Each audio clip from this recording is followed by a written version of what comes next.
25 करोड़ लोगों को गरीबी रेखा से बाहर निकाले, बड़ी गर्व से कह रहे हैं। 10 वर्षों में 25 करोड़ लोगों को, यानी एक वर्ष में 2.5 करोड़ लोग, इतने बड़े देश में एक वर्ष में 2.5 करोड़ लोगों को, तो अगले अब कितने वर्ष तक रहेंगे?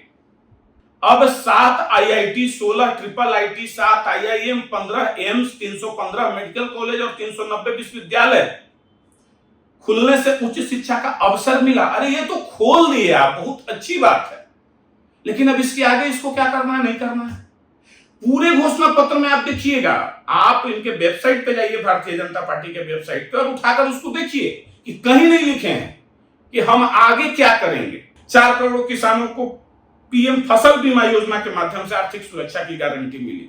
4 करोड़ किसानों को, खैर कितने किसानों को मिला नहीं मिला यह बात की बात है, लेकिन डेटा का ही खेल है। तो 4 करोड़ किसानों को मिली, चलिए हम भी मान लिए कि मिली, तो आगे अब देश में 4 ही करोड़ किसान हैं, बाकी किसानों को आप ऐसे ही मरने के लिए छोड़ देंगे? नहीं देंगे उनको कुछ। 80 करोड़ परिवार जनों को मुफ्त में राशन दिया जा रहा है, और वही पेज नंबर 10 पे जब जाएंगे तो वहां लिखा हुआ है कि 80 करोड़ परिवारों को। अब आप बताइए कि 80 करोड़ परिवार जनों के मतलब एक परिवार है। अब एक परिवार में 4 सदस्य भी हो सकते हैं, 5 भी हो सकते हैं, यानी कुल वैसे मिलाकर, जो कि भारत सरकार के वेबसाइट पे है कि 4 सदस्य को माना गया है एक परिवार में, तो 20 करोड़ परिवारों को दिया जा रहा है। और यहां ये फिर लिख रहे हैं पेज नंबर 10 में कि 80 करोड़ परिवारों को। अब आप बताइए कि अगर 80 करोड़ परिवारों को दिया जा रहा है, तब तो भारत की आबादी होगी 320 करोड़। कि 10 करोड़ माताओं को उज्ज्वला गैस मुफ्त दिया गया, आगे देंगे कि नहीं देंगे इसकी कोई गारंटी नहीं है, या इसमें आप वृद्धि करेंगे। अरे घोषणा पत्र का मतलब क्या होता है कि आप जो कर दिए पूर्व में उसकी बात नहीं की जाती है, आगे आप क्या करेंगे, फ्यूचर प्लानिंग आपकी क्या है, आपकी सरकार बनेगी तो आप क्या करेंगे। लेकिन ये ऊपर से नीचे तक में 10 नंबर पेज तक में ये सिर्फ 3 तलाक से मुक्ति मिली, 11 करोड़ महिलाओं को स्वच्छ भारत मिशन का ये किया गया, 6 करोड़ माताओं बच्चों को टीकाकरण कराया गया, तो आगे आप नहीं करने का इरादा है क्या? बुजुर्ग के लिए कर रहे हैं कि 70 वर्ष से अधिक उम्र के जो बुजुर्ग हैं उनको आयुष्मान भारत में लाएंगे। अब आप ही बताइए कि सबसे पहली बात कि 70 वर्ष से अधिक कितने लोग जीवित रहते हैं, और रिटायर्ड आप कर रहे हैं 60 साल में, किन्हीं को 62 साल। सिर्फ जस्टिस सुप्रीम कोर्ट के माननीय उच्च सर्वोच्च न्यायालय के जो हमारे जज हैं वही लोग होते हैं 65 में, तो 60 वर्ष, बाकी का 10 वर्ष वो भटकता रहेगा, पेंशन तो है नहीं। आप नमस्कार, मैं अमित सिंह पुनः आप सबों के समक्ष उपस्थित हूं, और आज मैं आप सबों को भारतीय जनता पार्टी की जो घोषणा पत्र जारी की गई है उसके बारे में बताऊंगा कि उस घोषणा पत्र में कैसे शब्दों के माया जाल में बांधा गया है उस घोषणा पत्र को, ताकि आम लोग जो हैं, सीधे साधे लोग जो हैं, सीधे तौर पे पढ़ के उसको समझ ही नहीं सके, उनके दिमाग से बाहर हो जाए, बस जो डेटा दिया गया है उस पर फोकस किया गया।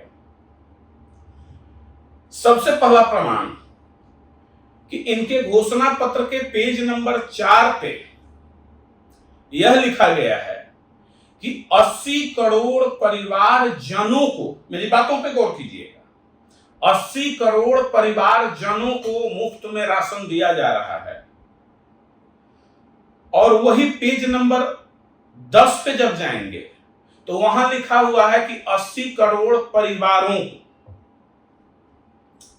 अब आप बताइए कि 80 करोड़ परिवार जनों के मतलब एक परिवार है। अब एक परिवार में 4 सदस्य भी हो सकते हैं, 5 भी हो सकते हैं, यानी कुल वैसे मिलाकर, जो कि भारत सरकार के वेबसाइट पे है कि 4 सदस्य को माना गया है एक परिवार में, तो 20 करोड़ परिवारों को दिया जा रहा है। और यहां ये फिर लिख रहे हैं पेज नंबर 10 में कि 80 करोड़ परिवारों को। अब आप बताइए कि अगर 80 करोड़ परिवारों को दिया जा रहा है, तब तो भारत की आबादी होगी 320 करोड़। तो ये दोनों जगह कंट्रोवर्शियल लिखे हैं, ताकि आप जब कहेंगे तो कहेंगे वहां तो लिखे हैं ना परिवारजन भाई। ये एक प्रमाणिक तौर पे आपको एक बात बताए।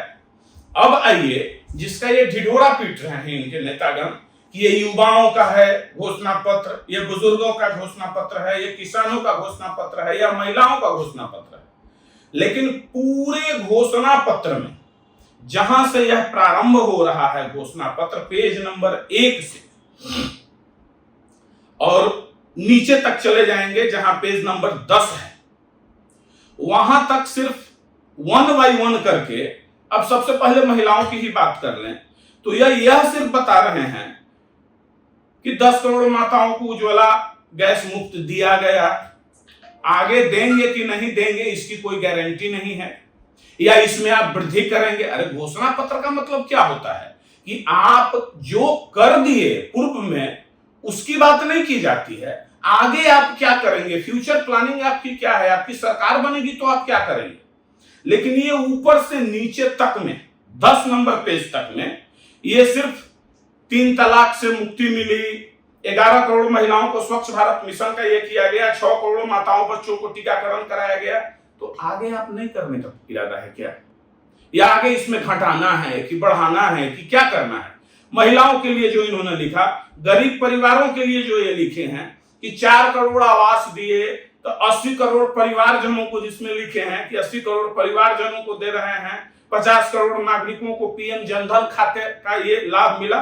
तो भाई 25 करोड़ लोगों को गरीबी रेखा से बाहर निकाले, बड़ी गर्व से कह रहे हैं। 10 वर्षों में 25 करोड़ लोगों को, यानी एक वर्ष में 2.5 करोड़ लोग, इतने बड़े देश में एक वर्ष में 2.5 करोड़ लोगों को, तो अगले आप कितने वर्ष तक रहेंगे।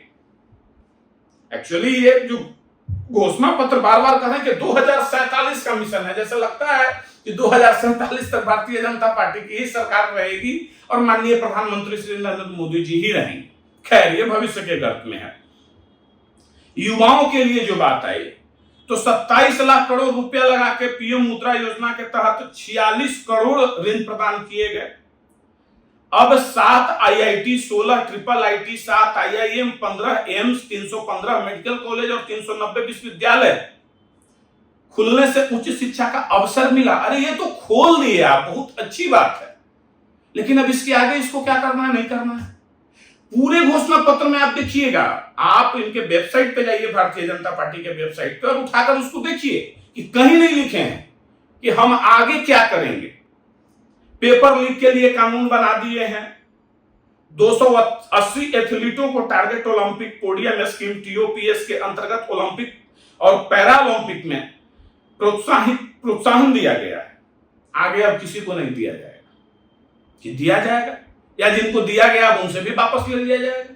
क्या मतलब क्या है किसान के लिए कि 11 करोड़ किसान को 6,000 रुपया उनके बैंक खाते में मिल रहे हैं, तो अब ये आगे बढ़ के 11 करोड़ का 22 करोड़ भी होगा, 25 करोड़ भी होगा, कि 30 करोड़ होगा कि नहीं होगा, कि 11 करोड़ ही रहेगा, उससे आगे नहीं बढ़ सकते हैं। किसानों के लिए एमएसपी पर लगातार बढ़ोतरी की जा रही है, पहले मूल्य तो फिक्स कर दीजिए। खैर 4 करोड़ किसानों को पीएम फसल बीमा योजना के माध्यम से आर्थिक सुरक्षा की गारंटी मिली, 4 करोड़ किसानों को। खैर कितने किसानों को मिला नहीं मिला यह बात की बात है, लेकिन डेटा का ही खेल है। तो 4 करोड़ किसानों को मिली, चलिए हम भी मान लिए कि मिली, तो आगे अब देश में 4 ही करोड़ किसान हैं, बाकी किसानों को आप ऐसे ही मरने के लिए छोड़ देंगे, नहीं देंगे उनको कुछ। 11 लाख करोड़ रुपए का सब्सिडी उपलब्ध कराकर किफायती दर पे खाद उपलब्ध कराए। ये तो सब जानते हैं कि खाद के लिए किसान समय पे खाद नहीं मिलता है, दर दर भटकता रहता है। लेकिन खैर अब इस पे और आगे करने की योजना नहीं है। सबका साथ सबका विकास में वही है कि हम क्या किए 10 वर्षों में। मोदी की गारंटी जो गरीब परिवारों के लिए जो सेवा है कि 5 वर्षों के लिए, उसी में लिखे हैं कि 5 वर्ष के लिए मुफ्त राशन। यहां कहे हैं कि अगले 5 वर्ष के लिए हम मुफ्त राशन देंगे, यहां लिखे हैं 80 करोड़ परिवारों को मुफ्त राशन दे रहे हैं। 80 करोड़ परिवारों को दे रहे हैं, तो एक परिवार में कितने लोगों को मान रहा है? अगर 2 लोगों को भी मानिएगा तो 160 करोड़, लेकिन हिंदुस्तान की जनसंख्या तो आप बताते हैं 140 करोड़। आपके वेबसाइट पे लिखे हुए हैं कि 4 लोगों को मानते हैं, यानी 20 करोड़ परिवार को दे रहे हैं, तो फिर 80 करोड़ परिवार कहां से आया? गरीबों की थाली सुरक्षित रखेंगे, कैसे रखेंगे, क्या रखेंगे, इसका कोई डिस्क्लोजर नहीं है। अब ये कहते हैं कि भाई 10 करोड़ स्वच्छ ईंधन के लिए, उज्ज्वला योजना के लिए 10 करोड़ रसोई गैस के कनेक्शन प्रदान किए गए, लेकिन अभी 10 से बढ़ के 20 भी होगा। क्योंकि गरीब तो आपके कहीं लिख रहे हैं 80 करोड़ परिवार, कहीं लिख रहे हैं 80 करोड़ परिवार जनता, क्या उन लोगों को और नहीं मिलेगा उज्ज्वला गैस कनेक्शन? या उनके चूल्हे से और उनके धुएं से आपको कोई दिक्कत नहीं है? वो इंसान नहीं है, वो बहनें हमारी बहनें नहीं हैं, उनका जीवन अमूल्य नहीं है? तो कुल मिला के बाकी आप पूरे घोषणा पत्र को देखिएगा तो उस घोषणा पत्र में वैश्विक स्तर पर हमने ये किया, वहां उस देशों के साथ हम ये संबंध बना रहे हैं, उसके लिए यह कर रहे हैं, निवेश नीति। अरे भाई, इस देश के गरीब को, किसान को, इस देश के युवा को क्या कहीं पूरे घोषणा पत्र में यह बताया गया कि युवाओं के लिए कितने शिक्षा में मेडिकल की सीट कितने बढ़ाई जाएगी, कॉलेजों में क्या सुविधा उपलब्ध कराया जाएगा, गरीब छात्रों जो अब सुविधा के अभाव में पढ़ नहीं पाते हैं उनके लिए क्या करेगी सरकार? बुजुर्ग के लिए कह रहे हैं कि 70 वर्ष से अधिक उम्र के जो बुजुर्ग हैं उनको आयुष्मान भारत में लाएंगे। अब आप ही बताइए कि सबसे पहली बात कि 70 वर्ष से अधिक कितने लोग जीवित रहते हैं, और रिटायर्ड आप कर रहे हैं 60 साल में, किन्हीं को 62 साल। सिर्फ जस्टिस सुप्रीम कोर्ट के माननीय सर्वोच्च न्यायालय के जो हमारे जज हैं वही लोग होते हैं 65 में, तो 60 वर्ष, बाकी का 10 वर्ष वो भटकता रहेगा, पेंशन तो है नहीं। आप आम लोगों के लिए आप क्या करेंगे, किस स्टेट्स के लिए, बिहार जैसे बीमारू प्रदेश के लिए आप क्या करेंगे, कहीं कोई जिक्र नहीं है, कोई फिक्स नहीं है, कोई डेटा नहीं दे रहे हैं। तो ये कुल मिला के पूरा मायाजाल है, इसको समझने की आवश्यकता है। हम इस बात को इसलिए